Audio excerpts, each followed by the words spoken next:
Cześć, witam Was Energik w kolejnym odcinku Console Edition i dzisiaj mam dla Was taką grę, która jest taką troszkę zapomnianą perełką na pierwsze PlayStation. Jest to gra Fear Effect. Nie wiem z jakiego powodu gra dzisiaj zupełnie zapomniana. Co prawda były próby skrzeszenia marki, wydania na najnowsze konsole Fear Effect Sedna, które jakoś tak nie za bardzo się przyjęło. Nie wiem, nawet nie wiem, czy na konsolę wychodziło. Nie grałem w to, bo za bardzo odeszło to od klimatu dwóch pierwszych części. Gra na tyle zapomniana, że pomimo, że wykorzystuje technologię cel shadingową, bardzo często w takich listach gier bądź w historii gier cel shadingowych jest pomijana. A trzeba przyznać, że była to gra, która pierwsza wykorzystała cel shading w grach, jeszcze przed Jet Set Radio na Dreamcasta. I rozumiem, że ta różnica czasowa pomiędzy Jet Set Radio a Fear Effect to było kilka miesięcy, ale i tak warto wspomnieć, że Fear Effect wykorzystywał tą technologię pierwszy, chociaż to była technologia troszkę oszukana, zresztą mam nadzieję, że uda nam się jeszcze o tym powiedzieć. Skąd w ogóle dowiedziałem się o grze Fear Effect? To jest ciekawa dosyć historia, bo została ona wydana w roku 2000. W tamtym czasie kupowałem czasami takie czasopisma z płytami, gdzie były płyty tak zwane z shareware'ami. Tych czasopism wychodziło sporo, nie mówię tutaj o polskich czasopismach, tylko zagranicznych. Mieliśmy w Łodzi taką księgarnię, ona chyba nawet jeszcze istnieje, elektroniczną. I oni zawsze tam mieli jakieś PC Gamery, tego typu rzeczy właśnie z płytkami.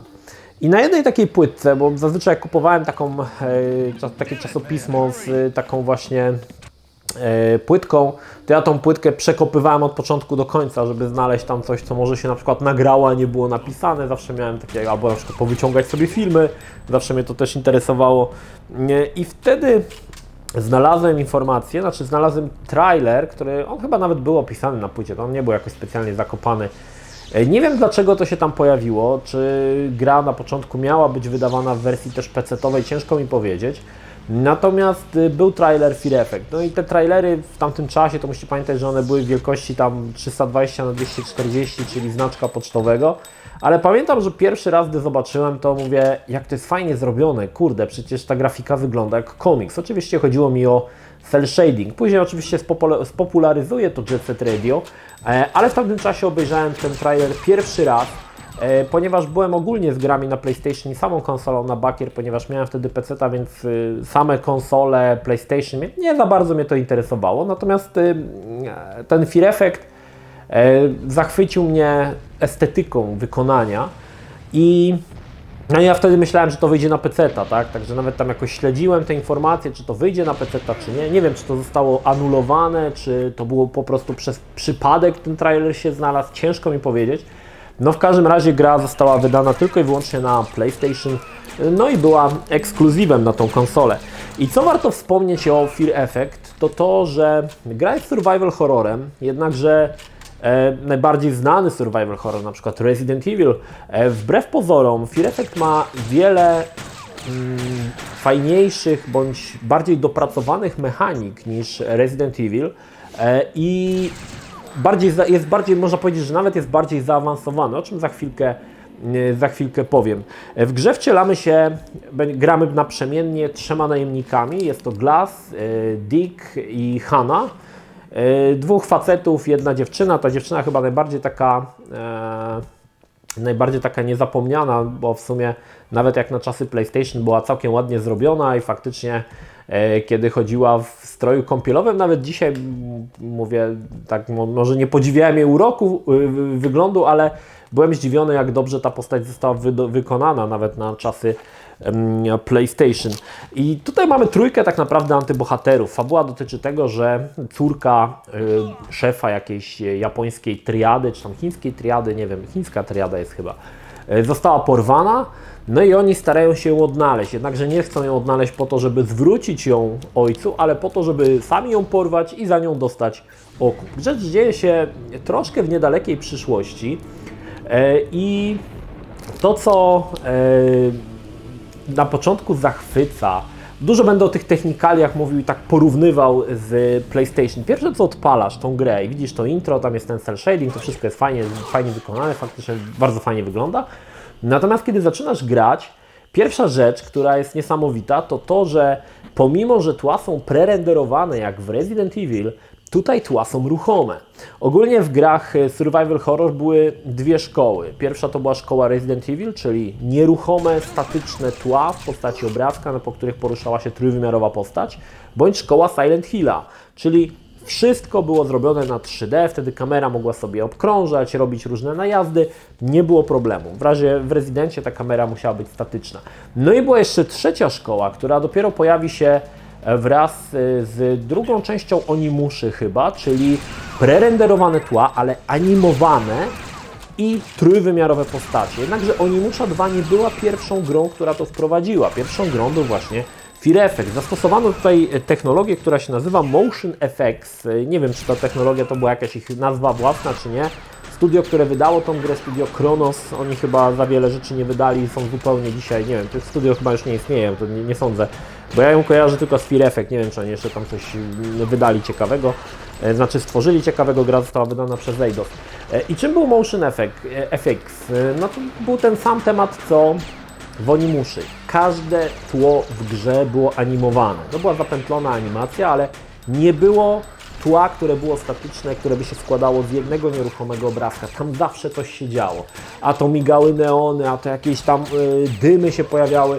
Bardzo fajnie to wyglądało. No dzisiaj oczywiście poprzez to, że gry z PlayStation miały masakrycznie niską rozdzielczość, to wygląda słabo, ale gdyby zdecydowano się dzisiaj nawet zremasterować coś takiego i faktycznie te tła podbić do wyższej rozdzielczości, co wydaje mi się mało prawdopodobne, naprawdę by to wyglądało dobrze. No i na tym tle poruszały się trójwymiarowe postacie. To była pierwsza rzecz, która w mojej opinii przewyższała Residenta, te trójwymiarowe tła. Mało tego, twórcy zastosowali, dzięki temu, że te tła były ruchome, że wstawili te prerenderowane animiki w tle, dużo było scen, które były strasznie dynamiczne. I to jest taka technologia, którą ja widziałem pierwszy raz i chyba jedyny raz w Final Fantasy VII i chyba w 8 też to było. Mianowicie na trójwymiarowym tle trwała animacja i na tej trójwymiarowej animacji były naniesione postacie w 3D. Oczywiście ruch kamery się zgadzał, także jak kamera na przykład prerenderowana obkrążała jakiś obiekt i postać była trójwymiarowa, no to faktycznie tą postać była jakoś tak wklejona, że ten ruch kamery się zgadzał. I tutaj jest podobnie, tego nie ma często, ale są takie sytuacje, kiedy biegniesz i nagle kamera się oddala, prerenderowana, tak, od postaci, ale postać jest nadal trójwymiarowa. No oczywiście lepiej to widać na screenach, na obrazkach, filmach, które Wam tu wrzuciłem. I to była jedna z fajniejszych funkcji, ponieważ jeżeli przyjrzymy się Residentowi, to gra tych pierwszym klasycznym 3 częścią z kamerą z różnych kątów, to musicie mi przyznać rację, że gra była bardzo statyczna. Pod kątem, że była tam akcja, strzelaliśmy z tymi zombiakami, ale przez to, że kamery były statyczne, gra była taka troszkę bardziej statyczna. To nie to, że nic się tam nie działo, ale było bardziej statycznie. Natomiast jeżeli spojrzymy teraz na Fear Effect, widzimy jak te animowane tła dodawały mnóstwo dynamizmu. Mamy na przykład sytuację, w której, bardzo fajna scena zresztą, kiedy kamera wylatuje zza rogu, widzimy naszą postać, którą biegniemy, a za nami biegną przeciwnicy, tylko ci przeciwnicy już nie są 3D, tylko są prerenderowani. Albo na przykład fajny pojedynek z bossem, który chowa się pod łóżkiem. Ponownie, postać jest nasza, postać jest trójwymiarowa, generowana w czasie rzeczywistym, natomiast wszystko, łącznie z przeciwnikiem, który z tego łóżka się tam wychyla i do nas strzela, jest prerenderowana. Powodowało to, że te sceny mogły nabierać ogromnej dynamiki. Na przykład mamy scenę, w której walczymy z helikopterem. I ponownie, ten helikopter nie jest obiektem 3D, on jest prerenderowany. To wszystko się dzieje na prerenderowanym tle. Jedyna trójwymiarowa postać to nasza postać i ona walczy z tym właśnie na przykład helikopterem. Naprawdę powiem Wam, że jak patrzy się na to dzisiaj, to naprawdę to musiało robić wrażenie w 2000 roku. Dziwnie się, że ta gra została tak niesamowicie zapomniana, bo to naprawdę był taki game changer, jeżeli chodzi o Residenta, porównanie do Residenta, że ta dynamika bardziej nacechowana, właśnie Resident był taki nacechowany takim stoickim spokojem, natomiast tutaj mieliśmy bardziej taki film akcji, tak, że tam te sceny naprawdę wyglądały świetnie. No i To jest pierwsza rzecz, która w mojej opinii przewyższała Residenta, a tych rzeczy będzie kilka. Kolejna ciekawa rzecz, którą wprowadzono, to dual wielding, czyli trzymanie dwóch broni naraz. Ten system pojawi się tam w Halo, pojawią się tam w takich grach survival horrorowych, to chyba się pojawi dużo później gdzieś w jakimś chyba Residencie, albo, a nie, w Residencie chyba nie ma dual wieldingu, nie pamiętam już. Szczerze mówiąc nie pamiętam, czy w którymś survival horrorze był. Natomiast tutaj wprowadzono motyw, że postać może, jeżeli znajdzie dwa pistolety, to trzyma w rękach dwa pistolety. Mało tego, jeżeli mamy dwóch przeciwników, to ona potrafi jednocześnie strzelać do dwóch przeciwników, którzy znajdują się w dwóch różnych częściach lokacji. Także to było też coś nowego, nie? Że nie miałeś jednej broni, mogłeś strzelać w dwóch kierunkach. Mało tego, co jeszcze przewyższało Residenta, to, że gra... Tutaj różnica pomiędzy ostatnim Residentem klasycznym jest rok, bo Resident Evil 3 wyszedł w 99, Fear Effect wyszedł w 2000, także było tutaj rok różnicy. To kolejna różnica była taka, że w Fear Effectie wprowadzono możliwość strzelania i jednoczesnego poruszania się, czyli chodzenia ze strzelaniem. Coś, co zostanie wprowadzone dopiero w Resident Evil 6 na PlayStation 3, wiele lat później. A tutaj już było to wprowadzone, tak? Że mogłeś mieć, nie dość, że mogłeś mieć dwie bronie, to mogłeś jeszcze chodzić i strzelać w prerenderowanych lokacjach animowanych. To już w ogóle pff. Także naprawdę pod tym kątem gra wygrywała z Residentem, szczególnie jeżeli chodziło o to, żeby było tutaj dużo akcji, aczkolwiek miało to pewne wady. Resident Evil 1 na przykład był na jednej płycie CD, dwójka była na dwóch, no ale tutaj powiedzmy te scenariusze były podzielone, tak? Także jeden scenariusz Leona i jeden scenariusz Claire, one były na osobnych płytach, ale powodowało to, że na jednej scenie, na jednej płytce mogłeś tych nieruchomych teł zamieścić sporo i gra wcale nie musiała być krótka. No z Fear Effectem niestety było trochę inaczej, bo Fear Effect składa się z 4 płyt i niestety gra jest dosyć krótka. No i chciano zrobić tak, żeby za często tymi płytami nie żonglować, więc jakby każdy chapter jest nagrany na jednej płycie. I powoduje to niestety to już jest rzecz gorsza od Residenta, że grając tymi trzema najemnikami, bardzo często odwiedzamy wciąż te same lokacje. To znaczy jakby cały chapter dzieje się w jednej lokacji. One nie są specjalnie duże, ale przez to, że są animowane, to tych teł za dużo nie mogło być na płycie, więc jest często tak, że idziemy na przykład Haną z punktu A do punktu B, następnie jakby zmienia nam się postać na przykład Glassa, który idzie z punktu B do punktu A i potem zmienia się na przykład na tego Dicka, który idzie z punktu A do punktu na przykład C. Więc cały czas poruszamy się po jednych lokacjach w ramach jednego chapteru i to jest już trochę ból, bo to zaczyna już trochę męczyć w pewnym momencie, gdy już wszystko widziałeś. Brakuje tego takiego zagubienia się w Residencie, tak? Jak tam na przykład odwiedzałeś, nie wiem, posterunek, to tam był tak złożony ten budynek, że bardzo często się można było pogubić, trzeba używać mapy. No tutaj mapy za bardzo nie potrzeba, bo w zasadzie tych lokacji niestety za wiele nie ma. Także no tutaj faktycznie pod tym kątem gra przegrywała, bo ona była krótsza, ale z kolei nadrabiała bardzo wysokim poziomem trudności. Przyznam szczerze, że byłem zdziwiony, jak trudna jest ta gra, zwłaszcza, że bardzo szybko zostajemy postawieni przed pierwszym bossem, który w mojej opinii jest jednym z najtrudniejszych i jeżeli nie opanujesz podstawowych mechanik gry, których tak naprawdę to nie są gry, to nie jest czas, kiedy miałeś jeszcze przed grą tutorial, który Ci wyjaśniał, tu naciśnij przycisk, coś się stanie, tutaj naciśniesz coś się stanie.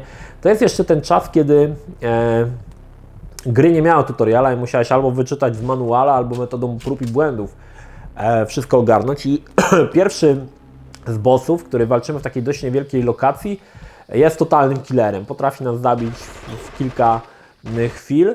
I tutaj wprowadzono unik, czegoś co też nie było w Residencie, czyli jest coś takiego, że postać może się turlać, podobnie jak Wiedźmin, no i podczas turlania się, czy też robienia uników, no nie dostaje obrażeń. Także to jest kolejny, wydaje mi się, neutralny, ani plus, ani minus, bo no powiedzmy ta mechanika faktycznie pomaga, jeżeli ją ogarniesz, zwyciężyć z bossami, ale pomimo tego gra jest też trudna.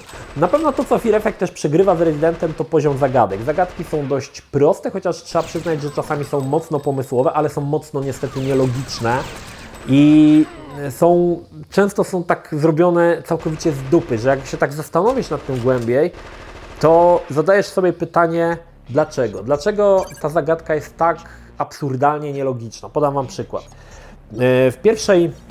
W pierwszym chapterze musimy uwolnić gościa, na który ma założoną bombę.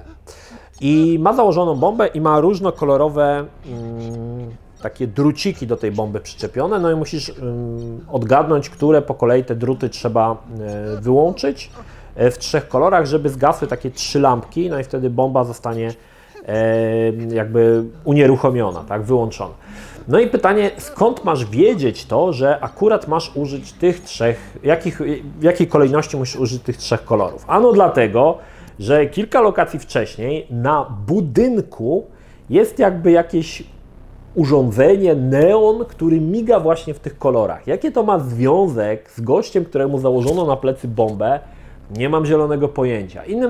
Taką też idiotyczną zagadką jest, że musimy zgadnąć szyfr do sejfu. Szyfr składa się z 4 chińskich, chyba chińskich, bo w sumie akcja dzieje się na początku w Hongkongu, czy tam chińskich? Koreańskich, tak? Czy chińskich? Z geografii to ja zawsze jestem w ogóle nieogar totalny. Nieważne, w Hongkongu się to dzieje.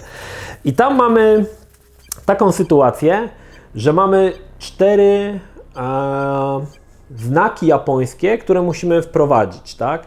I skąd te znaki mamy wiedzieć? Ano dlatego, że kilka lokacji wcześniej przechodziliśmy koło ogromnego neonu, który był zamieszczony na tym budynku i tam właśnie były te 4 chińskie znaki. Jaki to ma związek z kodem, który nie ma zupełnie żadnego powiązania z tym?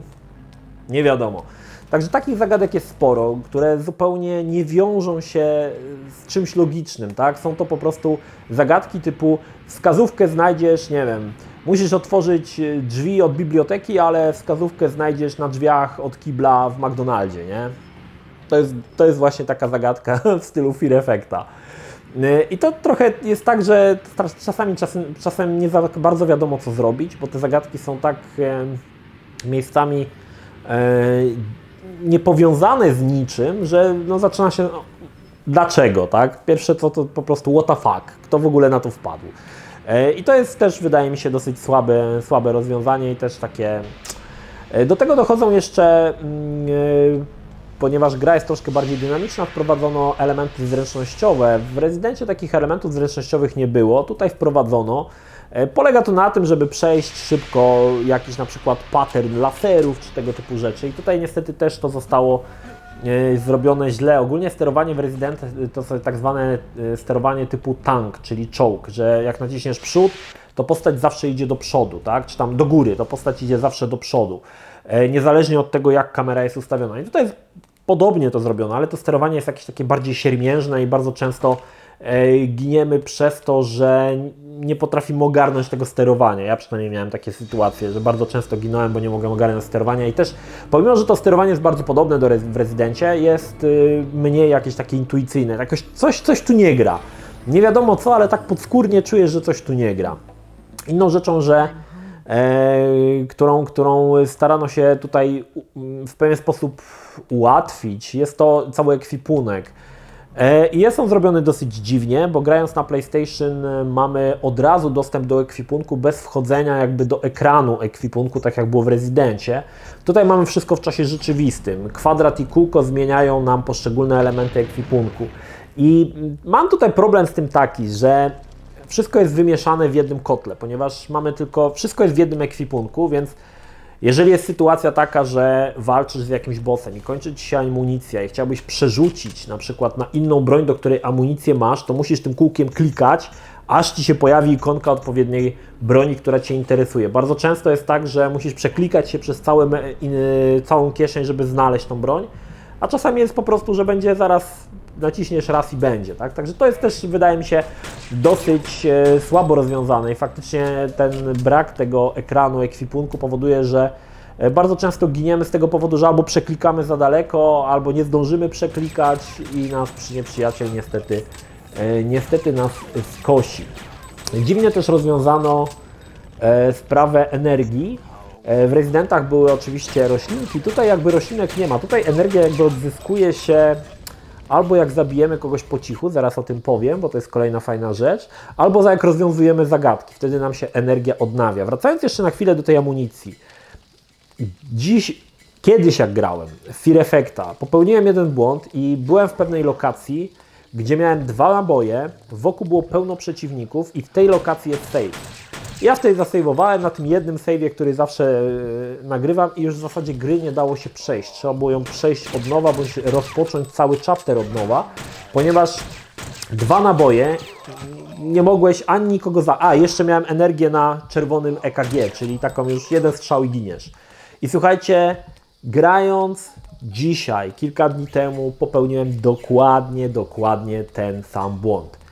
Energia na ostatnim punkcie, 2 naboje, czy tam 1 nabój, save, zapisałem, a wokół jest lokacje z przeciwnikami, po 2 przeciwników, także jak wchodzisz w lokację, to jest sekunda i giniesz. I w zasadzie nie do końca wiesz, co zrobić, bo w zasadzie nie możesz nic zrobić. Możesz co prawda się przeturlać, ale w tych lokacjach kolejnych i tak jest dużo przeciwników i żeby pokonać tych przeciwników, to i tak musisz mieć więcej tych naboi. Jest co prawda nóż, który niestety i tak nie uda Ci się 2 zabić przeciwników nożem, bo jak na jednego dziabniesz, to drugi Cię zastrzeli 10 razy.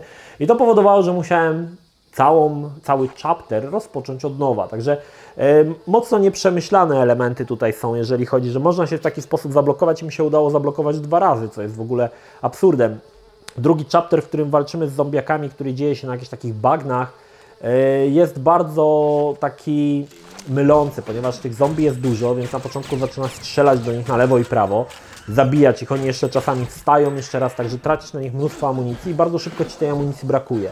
A potem pojawiają się żołnierze z pistoletami i można powiedzieć, że już jesteś w ciemnej dupie i już w zasadzie ta gra nie daje Ci żadnych jakby wskazówek na to, że na początku tych zombiaków z maczetami lepiej omijać i zachowywać amunicję na później. Nie dostajesz tego feedbacku. Dopiero się dowiadujesz, jak będziesz w czarnej dupie i nie masz gdzie iść i nie masz naboi. Także są tu elementy, które w mojej opinii źle wyszły. Natomiast kolejny element, który wydaje mi się jest fajny w Fear Effect i który jest lepiej zrobiony, znaczy którego nie było w Rezydencie, to możliwość działania w trybie stealth, czyli możemy się do kogoś podkraść i zabić jednym ciosem. Oczywiście pod warunkiem, że on nas nie widzi.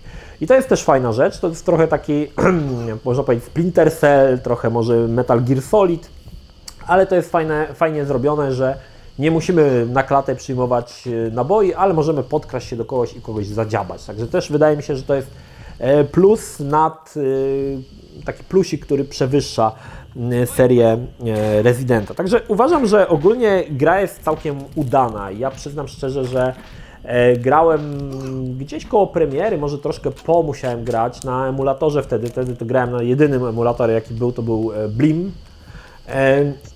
I muszę przyznać, że wtedy mi się grało gorzej. Nie wiem, to może dlatego, że nie byłem za bardzo przyzwyczajony do grania w gry konsolowe. Dzisiaj uważam, że ta gra jest o wiele lepiej zrobiona znaczy lepiej się w nią gra niż kiedyś. I muszę przyznać, że faktycznie bardzo niesłusznie gra została zapomniana i gdzieś tam zginęła w mroku dziejów i mało w ogóle kto o niej pamięta. Ja się nie dziwię, że kiedy wyszło Fear Effect Sedna, ta gra się nie sprzedała za dobrze, no bo w sumie mało kto wiedział o tym, że ta gra kiedykolwiek istniała, ta marka kiedykolwiek istniała. Natomiast jeżeli szukacie ciekawych gier, lubicie survival horrory, myślę, że Fear Effect jest nie najlepszym survival horrorem na PlayStation, ale na pewno w czołówce.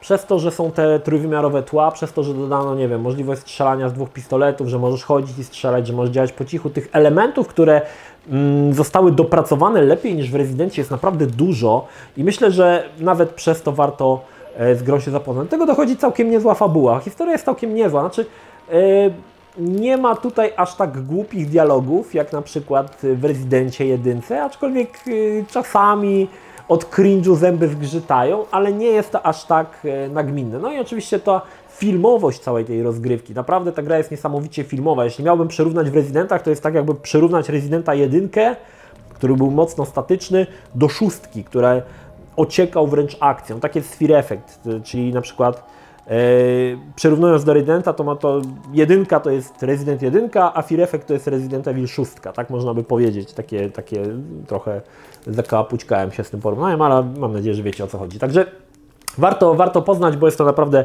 fajny tytuł. Ja byłem zdziwiony, jak on w sumie tak w zasadzie się nie zestarzał aż tak bardzo. No owszem, ta niska rozdzielczość PlayStation strasznie przeszkadza i te tła są animowane, ale one przez to, że są bardzo niskie rozdzielczości, jest to wszystko strasznie pomazane i bardzo nieczytelne. Ale postacie nadal muszę przyznać, że się bronią, wyglądają naprawdę spoko, pomimo że jest naprawdę tam mało tych poligonów na postać, ale wyglądają naprawdę ładnie. No i to, że została użyta ta technologia szumnie nazwana Motion Effects, czyli łącząca postacie 3D z prerenderowaną grafiką, łącząca to wszystko w jedno. Wydaje mi się, że nawet dlatego warto spróbować. Jak to kiedyś próbowano, nie mając środków, nie mając mocy w postaci tam mocniejszych procesorów PlayStation, nadać tą akcję w grze, ale niekoniecznie, żeby to było jakoś mocożerne, żeby to działało dobrze i żeby to nie wytracało jakby całego tego klimatu, w jakim jest gra. I to właśnie Fear Effectowi się udało. Jest jeszcze druga część Fear Effect, Retro Helix, którą zajmę się kiedy indziej. Natomiast jeszcze raz z całego serca polecam Fear Effect, naprawdę fajna gra. Jeżeli lubicie survival horrory, grzech nie znać, bo jest to naprawdę świetny tytuł ze świetnymi pomysłami. No niestety firma Kronos chyba po wydaniu drugiej części Fear Effect chyba przepadła, nie wiem co się stało, w sumie nie kojarzę w ogóle tej firmy Kronos, nie wiem czy ona wydała w ogóle cokolwiek poza Fear Effect, także gra się chyba za dobrze nie sprzedała, aczkolwiek dwie części się pojawiły, no i jeszcze Fear Effect Sedna, aczkolwiek jeżeli chcecie zacząć przygodę, to polecam zacząć od pierwszej części Fear Effect, która jest właśnie takim klimacie rezydentów pierwszych i myślę, że to jest najfajniejsza rekomendacja. To tyle. Pozdrawiam Was, Evergeek, trzymajcie się, do następnego. Cześć.